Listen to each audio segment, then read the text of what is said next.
Hey everybody, welcome to another installation video for Armageddon Armor. This time we're doing the stage 2s for the 4Runner. And you can see I've already got these lines laid out because number one step that we're going to do is to go ahead and cut for our stage 2 so we can fit it on the bumper, fit it on the truck while we build it. So I think we're going to have a link to the install instructions for this. This is from the standard stage 2 installation. You're basically making your own, so we're going to use the exact same instruction. From the bottom of your slimline wing corner here, measure up 2 1/4, make you a mark. And then, from the edge of this point, let me get my handy dandy measuring tape. From the edge of this point, straight down, you're going to measure it 3 inches and make a mark. All right? Then you're going to take your 1-inch painter's tape and carefully, I started down here and I like to look down it so I can make sure it's not going all warbly on me. Line the bottom of the tape up on that mark that you made here. Start the tape line and then just try to bring it, you want that top of the tape edge to match, to basically just come up to this shelf right here. You can kind of see that whole line. Follow that line as well as you can and then just wrap it around as straightly as possible so that the bottom edge of the tape is also on this point as well. And if you did it well, once you look down it, you should have a very straight cut that we're going to use our Dremel to get cut out of there.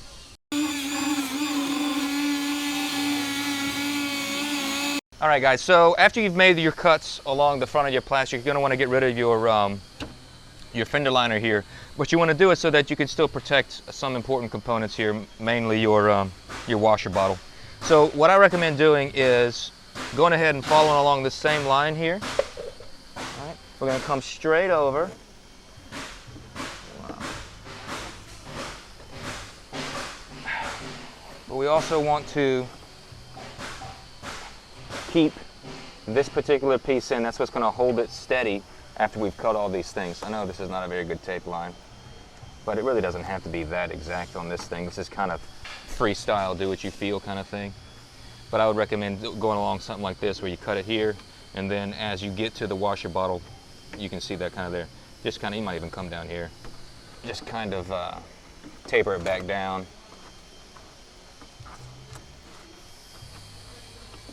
To that plug so that you can keep it all steady once it's all said and done. Yeah? Okay guys, before we get started, we're going to go ahead and talk about some of the parts you got in your kit here. As you can see, we got them all laid out. There's actually another piece of edge trim that we've already used, but we'll get back to that. So the main portions of this kit are the 2 side plates. They are mirrored, so it doesn't matter which one you use, left or right. You've got a couple of these main structures of the wing. And then of course we've got quite a few different brackets and braces that we're going to have to use to reinforce the whole structure, and some end caps, etc. But pretty much this is the full kit that you see here. All right guys, so we've got the cuts made. These are actually really good cuts, thanks to Brandon with an eye. We've installed our edge trim with the bulb. As you can see that the bulb facing in because the stage 2 is actually going to rest up against this. Now the next thing we need to do is remove these bolts here, this 17mm and whatever this Allen head size is here, because we need to install these side plates as the base for our wings. Okay, so now we've got everything cut, we're going to put our side plate on. You're going to have to go ahead and reuse some of the bolts that came from your slimline bumper, including a couple of these 3/8 by 16 bolts that you use for the brackets that went out to the wings. You're no longer going to need those brackets, obviously, because we got the stage 2s, so we can reuse those bolts. So we get this lined up in there and bolt it in. What happened to that? There it is. Get in there. Now what I like to do is I like to line this thing up precisely. You can see there's actually an exact copy of the stage 2 side wing. We just cut it down to miss the welds and stuff. So make sure this is lined up. Make sure all your slots and all your holes are precisely over each other, and then go ahead and tighten it down just like it sits. Somehow. There you go. After you've done that, we're going to show you how to set the wing in place. Okay guys, so once we've already got the side plate all bolted in, there is one hole you're not going to use, so don't worry about that one. You'll see when you try to put it in, it interferes with the wing here. So don't put this hole in, this bolt in right here. But once you're done with that, there's a couple more things we need to take care of. One of these is either to remove this little fog light shroud, or to simply cut it just above this line here all the way around so that it doesn't interfere with the main stage piece. Also, on some vehicles you may need to gently massage this line backward and out of the way a little bit. We did make a relief cut in there, but apparently some of the vehicles from Toyota are a little different than others, and so you might have a bit of rubbing there. But it's very simple to just, so you can see it moves easily, so you'll be able to just massage that out the way a little bit so that it clears the stage 2 piece. Okay guys, for this part of the process, we're going to need to go ahead and hook your welding machine up, get that thing set to weld 3/16 plate, and also grab a floor jack or even the bottle jack in your truck with a 2x4 to help us hold it in place. So once you've got all those tools ready, grab your main wing structure here, and you're going to see these two tabs are going to slip right into the 2 slots right here in the side plate. Once you get that in, we're going to just feed this up in here, and we're looking for a fitment just like this.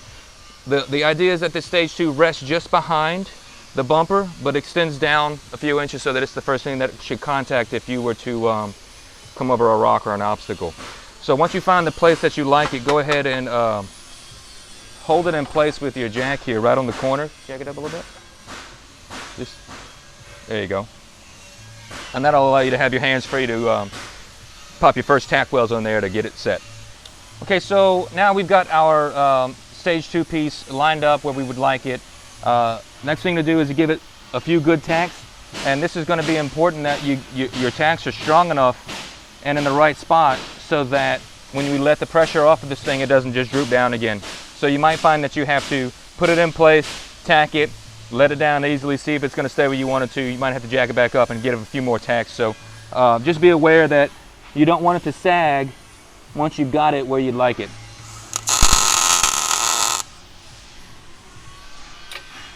I like to try to tack it at the corners. Hot. Totally missed.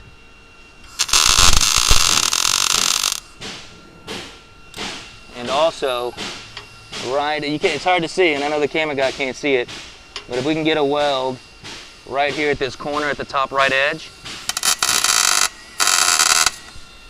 it'll help to keep it from drooping down. Let's see what we got here. Can you let that down for me?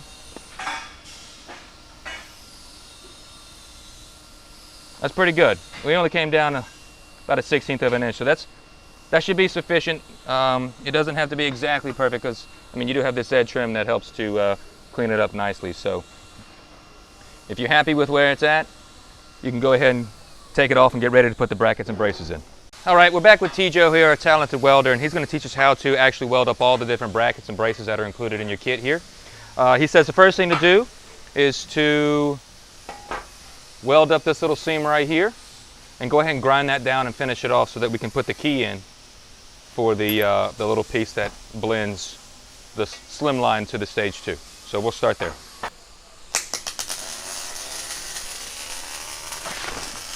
Okay, so we've got that welded up and cleaned, and just like we always suggest, go ahead and finish it up with your DA, your orbital, with a 40 grit so that it just blends it all in and makes it look nice. After you've done that, we're going to actually put the key in, which is this little guy. And you're going to want to make sure that this is... talking to the mic right here. You're going to want to make sure that this is always facing towards the back. Do it one more time for him. Just like so.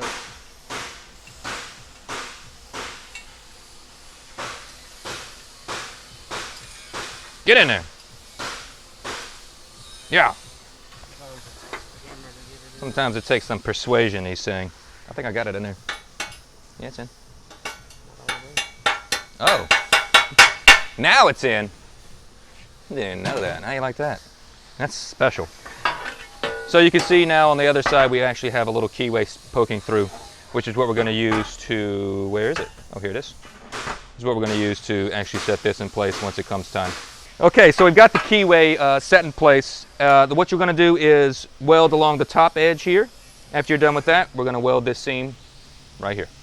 All right, guys, so we've got this welded up on that seam. We've got the keyway in place. Now we're gonna set our edge right here.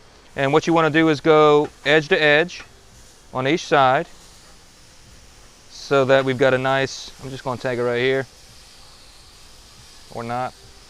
Gotta squeeze the button to do that. All right. Got one little tack in place, and now I just need to make sure that we're going edge to edge on this other side here, so we can put we can lay a nice bead down in there.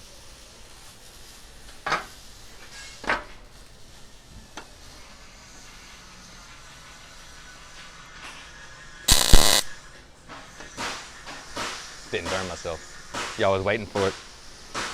Not today, Satan, not today. Not today. All right, so once you're done setting that in place, we can go ahead and weld this out. Yeah, you're gonna want to weld this down and then this across. So weld down and across on the inside edge. And once we're done with that, we'll go to the next step.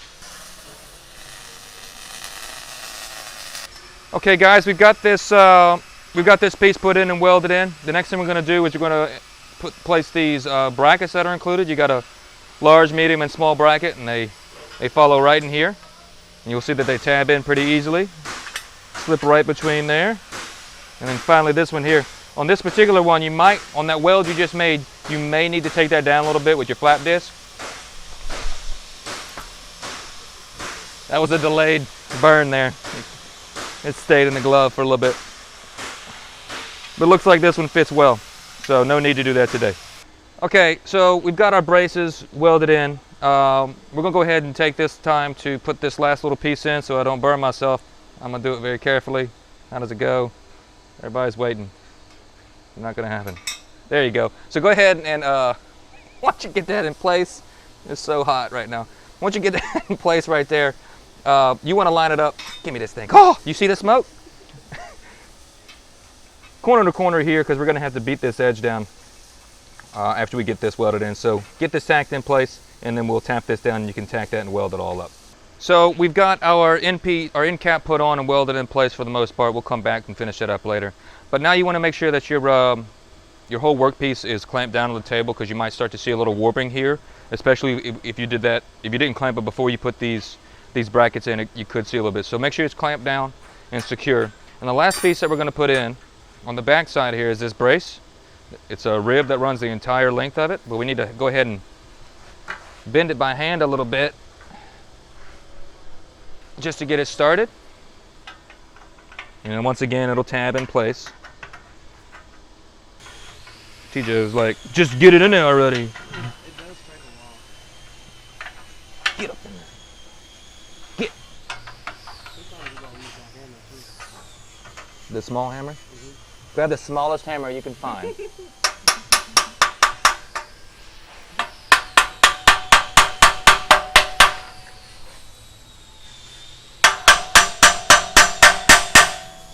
There we go.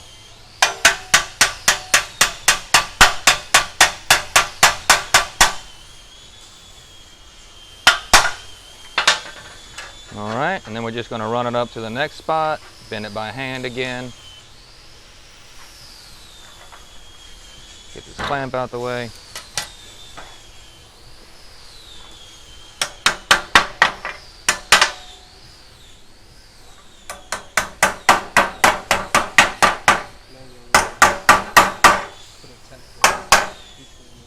Okay. So now that we've got that, where'd it go?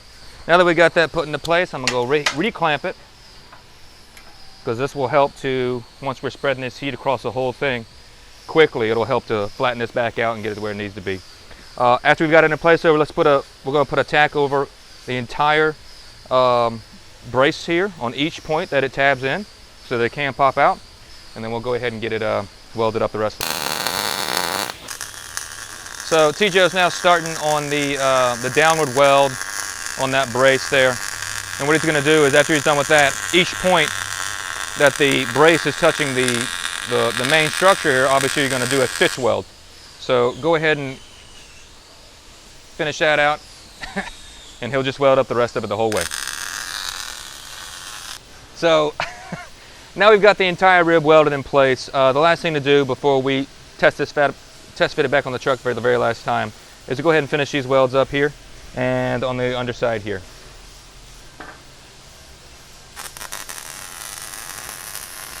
So now that we've put a significant amount of heat all the way through the entire stage 2, it's best practice just to let it sit while it's clamped to cool down for about 10-15 minutes so that it doesn't want to warp up out of the way once you unclamp it. So let's just let it sit for a bit and then we'll come back and try it on later. 2 hours later. Okay guys, we've let this thing cool down for a good 10-15 minutes. I'm not going to burn myself now. So the last thing we need to do is finish up all these corner-to-corner welds across the body here. You got 3 here. You want to hit these 2. A couple here. You already did the tops here. And then finally along this edge here. And here. So basically anywhere you see tabs coming together or seams coming together, you need to weld those up so we can get it all cleaned. Okay guys, so everything's welded up and now is our chance to go ahead and clean up all these edges. Like I say every time, when you're using these flat discs, you want to roll off the edge. You don't ever want to have this coming onto the edge that you're trying to grind because you'll inevitably dig right into it and gouge it up. So just grind off the edge, all nice and smooth. Once we're done with that, we're going to DA it, and then we'll meet back up once we're ready to try it on the truck for the very last time.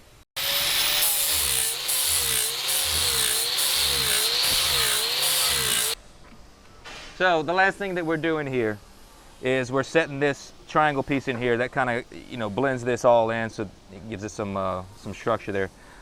So you can see that you've got a little wiggle room here, and basically you just want to keep these lines parallel. So I'm just eyeballing it right now, but once you find the spot that you'd like, just go ahead and get it tacked in. I'm gonna burn myself. Joke's on all of y'all. So now that we've got that tacked in and it looks pretty good, for the very last time we can take this thing off, we're going to weld this seam up right here and this little spot. That was close. And grind all that down just as well as you can. And then finally we'll be able to paint it and then reinstall it. We'll show you the very last product. All right guys, well we appreciate you buying Armageddon Armor products, and we hope that you have enjoyed this do-it-yourself lesson here. Stay tuned for more products coming out soon, and also don't forget to follow us on Facebook, YouTube, Instagram, all the social medias. We're on all of them, I think. If we're not, we will be soon. So give us a shout out whenever you get your own pictures in. We'd love to see your stuff. Until next time.